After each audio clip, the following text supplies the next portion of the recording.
Bonsoir à tous, ceci est le compte-rendu de ma 51e journée de bonheur en direction de Saint-Jacques-de-Compostelle. Hier nous étions le mardi 25 juillet et je suis parti de Sainte-Foy-la-Grande pour me rendre jusqu'à Saint-Hilaire de la Noaille pour un total de plus de 46 km. Alors la vidéo ce soir je vais la faire assez courte pour deux raisons. La première c'est qu'il se fait tard et que j'ai pas encore planté ma tente et que je bivouaque ce soir, donc j'aimerais bien éviter de planter la tente dans le noir. Je l'ai déjà fait mais c'est pas amusant. Et la deuxième bonne raison, c'est que la journée d'hier, j'ai pas forcément beaucoup de choses à raconter. C'était une magnifique journée ordinaire de marche. Je suis parti assez tôt du camping où je m'étais posé à Sainte-Foy-la-Grande. J'avais pris le temps la veille de faire une lessive, de faire le plein de vivres dans un supermarché, de charger mes batteries pour pouvoir bivouaquer tranquillement après. Et j'étais parti tôt avec l'envie de marcher beaucoup. J'ai bien rencontré un pèlerin en chemin avec qui on a un peu sympathisé, puis on a fait route à part. Il se trouve qu'il m'a rattrapé quelques heures après. J'avais du mal à comprendre pourquoi, ou plutôt comment il avait fait pour me rattraper, puisqu'il était assez lourdement équipé avec son sac à dos et que je marchais plutôt vite.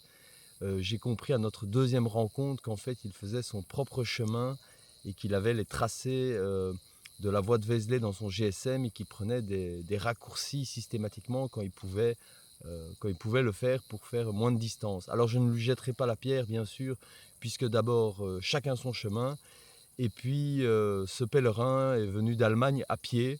Alors quand on vient d'Allemagne à pied pour se rendre jusqu'à Saint-Jacques-de-Compostelle, on mérite bien sûr tout le respect du monde, quel que soit le chemin qu'on prend.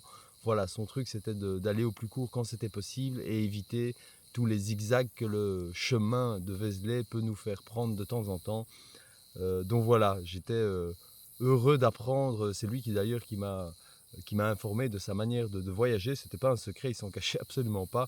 Mais j'étais heureux de comprendre comment il faisait pour me rattraper quand je voyais la vitesse à laquelle je marchais sur des routes avec Jack et que lui chargé avec son sac à dos avait pu me rattraper. Ça me paraissait surprenant. Donc voilà, j'étais heureux de comprendre le pot rose.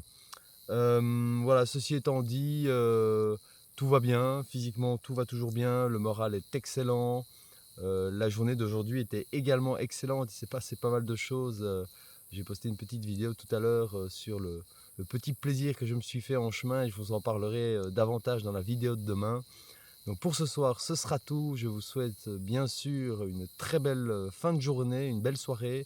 Et puis comme toujours, je vous souhaite à tous un très bon chemin.